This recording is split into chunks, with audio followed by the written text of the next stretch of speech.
كلمتان حبيبتان إلى الرحمن خفيفتان على اللسان ثقيل. شروع اللہ کے نام سے جو بڑا مہربان نہایت رحم والا ہے. الف لام میم را. اے محمد صلی اللہ علیہ وآلہ وسلم، یہ کتاب الہی کی آیتیں ہیں اور جو تمہارے پروردگار کی طرف سے تم پر نازل ہوا ہے حق ہے، لیکن اکثر لوگ ایمان نہیں لاتے. خدا وہی تو ہے جس نے ستونوں کے بغیر آسمان جیسا کہ تم دیکھتے ہو اتنے اونچے بنائے، پھر عرش پر جا ٹھہرا اور سورج اور چاند کو کام میں لگا دیا. ہر ایک میعاد معین تک گردش کر رہا ہے. وہی دنیا کے کاموں کا انتظام کرتا ہے. اس طرح وہ اپنی آیتیں کھول کھول کر بیان کرتا ہے کہ تم اپنے پروردگار کے روبرو جانے کا یقین کرو. اور وہ وہی ہے جس نے زمین کو پھیلایا اور اس میں پہاڑ اور دریا پیدا کیے اور ہر طرح کے میووں کی دو دو قسمیں بنائیں. وہی رات کو دن کا لباس پہناتا ہے. غور کرنے والوں کے لیے اس میں بہت سی نشانیاں ہیں. اور زمین میں کئی طرح کے قطعات ہیں ایک دوسرے سے ملے ہوئے، اور انگور کے باغ اور کھیتی اور کھجور کے درخت. بعض کی بہت سی شاخیں ہیں اور بعض کی اتنی نہیں ہوتی، باوجود کہ پانی سب کو ایک ہی ملتا ہے. اور ہم بعض میووں کو بعض پر لذت میں فضیلت دیتے ہیں، اور اس میں سمجھنے والوں کے لیے بہت سی نشانیاں ہیں. اگر تم عجیب بات سننی چاہو تو کافروں کا یہ کہنا عجیب ہے کہ جب ہم مر کر مٹی ہو جائیں گے تو کیا از سر نو پیدا ہوں گے؟ یہی لوگ ہیں جو اپنے پروردگار سے منکر ہوئے ہیں، اور یہی ہیں جن کی گردنوں میں طوق ہوں گے، اور یہی اہل دوزخ ہیں کہ ہمیشہ اس میں جلتے رہیں گے. اور یہ لوگ بھلائی سے پہلے تم سے برائی کے جلد خواستگار یعنی طالب عذاب ہیں، حالانکہ ان سے پہلے عذاب واقع ہو چکے ہیں. اور تمہارا پروردگار لوگوں کو باوجود ان کی بے انصافیوں کے معاف کرنے والا ہے، اور بے شک تمہارا پروردگار سخت عذاب دینے والا ہے. اور کافر لوگ کہتے ہیں کہ اس پیغمبر پر اس کے پروردگار کی طرف سے کوئی نشانی نازل نہیں ہوئی. سو اے محمد صلی اللہ علیہ وآلہ وسلم، تم تو صرف ہدایت کرنے والے ہو اور ہر ایک قوم کے لیے رہنما ہوا کرتا ہے. خدا ہی اس بچے سے واقف ہے جو عورت کے پیٹ میں ہوتا ہے، اور پیٹ کے سکڑنے اور بڑھنے سے بھی واقف ہے، اور ہر چیز کا اس کے ہاں ایک اندازہ مقرر ہے. وہ دانائے نہا و آشکار ہے، سب سے بزرگ اور عالی رتبہ ہے. کوئی تم میں سے چپکے سے بات کہے یا پکار کر، یا رات کو کہیں چھپ جائے یا دن کی روشنی میں کھلم کھلا چلے پھرے، اس کے نزدیک برابر ہے. اس کے آگے اور پیچھے خدا کے چوکیدار ہیں جو خدا کے حکم سے اس کی حفاظت کرتے ہیں. خدا اس نعمت کو جو کسی قوم کو حاصل ہے نہیں بدلتا جب تک کہ وہ اپنی حالت کو نہ بدلے، اور جب خدا کسی قوم کے ساتھ برائی کا ارادہ کرتا ہے تو پھر وہ پھر نہیں سکتی، اور خدا کے سوا ان کا کوئی مددگار نہیں ہوتا. اور وہی تو ہے جو تم کو ڈرانے اور امید دلانے کے لیے بجلی دکھاتا اور بھاری بھاری بادل پیدا کرتا ہے، اور رعد اور فرشتے سب اس کے خوف سے اس کی تسبیح و تحمید کرتے رہتے ہیں. اور وہی بجلیاں بھیجتا ہے، پھر جس پر چاہتا ہے گرا بھی دیتا ہے. اور وہ خدا کے بارے میں جھگڑتے ہیں، اور وہ بڑی قوت والا ہے. سود مند پکارنا تو اسی کا ہے، اور جن کو یہ لوگ اس کے سوا پکارتے ہیں وہ ان کی پکار کو کسی طرح قبول نہیں کرتے، مگر اس شخص کی طرح جو اپنے دونوں ہاتھ پانی کی طرف پھیلا دے تاکہ دور ہی سے اس کے منہ تک آ پہنچے، حالانکہ وہ اس تک کبھی بھی نہیں آ سکتا. اور اسی طرح کافروں کی پکار بیکار ہے. اور جتنی مخلوقات آسمانوں اور زمین میں ہے، خوشی سے یا زبردستی سے خدا کے آگے سجدہ کرتی ہے، اور ان کے سائے بھی صبح و شام سجدے کرتے ہیں. ان سے پوچھو کہ آسمانوں اور زمین کا پروردگار کون ہے؟ تم ہی ان کی طرف سے کہہ دو کہ خدا. پھر ان سے کہو کہ تم نے خدا کو چھوڑ کر ایسے لوگوں کو کیوں کارساز بنایا ہے جو خود اپنے نفع و نقصان کا بھی اختیار نہیں رکھتے. یہ بھی پوچھو کیا اندھا اور آنکھوں والا برابر ہے، یا اندھیرا اور اجالا برابر ہو سکتا ہے؟ بھلا ان لوگوں نے جن کو خدا کا شریک مقرر کیا ہے، کیا انہوں نے خدا کی سی مخلوقات پیدا کی ہے جس کے سبب ان کو مخلوقات مشتبہ ہو گئی ہے؟ کہہ دو کہ خدا ہی ہر چیز کا پیدا کرنے والا ہے، اور وہ یکتا اور زبردست ہے. اسی نے آسمان سے میں برسایا، پھر اس سے اپنے اپنے اندازے کے مطابق نالے بہ نکلے، پھر نالے پر پھولا ہوا جھاگ آ گیا، اور جس چیز کو زیور یا کوئی اور سامان بنانے کے لیے آگ میں تپاتے ہیں اس میں بھی ایسا ہی جھاگ ہوتا ہے۔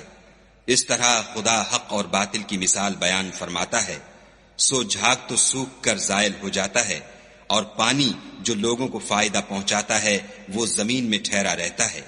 اس طرح خدا صحیح اور غلط کی مثالیں بیان فرماتا ہے تاکہ تم سمجھو۔ جن لوگوں نے خدا کے حکم کو قبول کیا ان کی حالت بہت بہتر ہوگی، اور جنہوں نے اس کو قبول نہ کیا اگر روئے زمین کے سب خزانے ان کے اختیار میں ہوں تو وہ سب کے سب اور ان کے ساتھ اتنے ہی اور نجات کے بدلے میں صرف کر ڈالیں، مگر نجات کہاں؟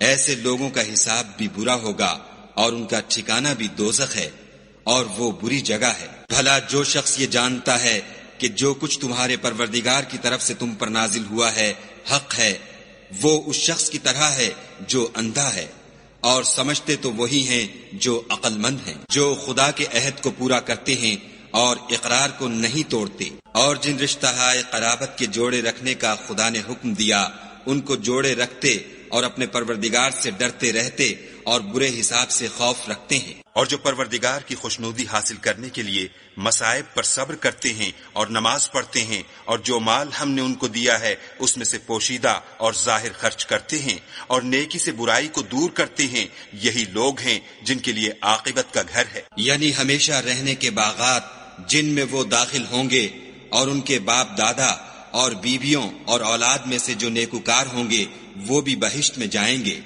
اور فرشتے بہشت کے ہر ایک دروازے سے ان کے پاس آئیں گے اور کہیں گے تم پر رحمت ہو، یہ تمہاری ثابت قدمی کا بدلہ ہے، اور عاقبت کا گھر خوب گھر ہے۔ اور جو لوگ خدا سے عہد واسق کر کے اس کو توڑ ڈالتے اور جن رشتہ قرابت کے جوڑے رکھنے کا خدا نے حکم دیا ہے ان کو قطع کر دیتے اور ملک میں فساد کرتے ہیں، ایسوں پر لعنت ہے، اور ان کے لیے گھر بھی برا ہے۔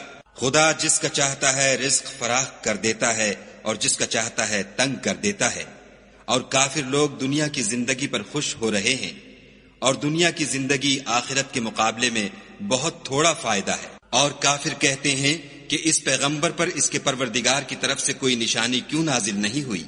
کہہ دو کہ خدا جسے چاہتا ہے گمراہ کرتا ہے، اور جو اس کی طرف رجوع ہوتا ہے اس کو اپنی طرف کا رستہ دکھاتا ہے۔ یعنی جو لوگ ایمان لاتے اور جن کے دل یاد خدا سے آرام پاتے ہیں ان کو، اور سن رکھو کہ خدا کی یاد سے دل آرام پاتے ہیں۔ جو لوگ ایمان لائے اور عمل نیک کیے ان کے لیے خوشحالی اور عمدہ ٹھکانہ ہے۔ جس طرح ہم اور پیغمبر بھیجتے رہے ہیں اسی طرح اے محمد صلی اللہ علیہ وآلہ وسلم ہم نے تم کو اس امت میں جس سے پہلے بہت سی امتیں گزر چکی ہیں بھیجا ہے، تاکہ تم ان کو وہ کتاب جو ہم نے تمہاری طرف بھیجی ہے پڑھ کر سنا دو۔ اور یہ لوگ رحمان کو نہیں مانتے، کہہ دو وہی تو میرا پروردگار ہے، اس کے سوا کوئی معبود نہیں، میں اسی پر بھروسہ رکھتا ہوں اور اسی کی طرف رجوع کرتا ہوں۔ اور اگر کوئی قرآن ایسا ہوتا کہ اس کی تاثیر سے پہاڑ چل پڑتے یا زمین پھٹ جاتی یا مردوں سے کلام کر سکتے تو یہی قرآن ان اوصاف سے متصف ہوتا، مگر بات یہ ہے کہ سب باتیں خدا کے اختیار میں ہیں۔ تو کیا مومنوں کو اس سے اطمینان نہیں ہوا کہ اگر خدا چاہتا تو سب لوگوں کو ہدایت کے رستے پر چلا دیتا، اور کافروں پر ہمیشہ ان کے اعمال کے بدلے بلا آتی رہے گی یا ان کے مکانات کے قریب نازل ہوتی رہے گی، یہاں تک کہ خدا کا وعدہ آ پہنچے۔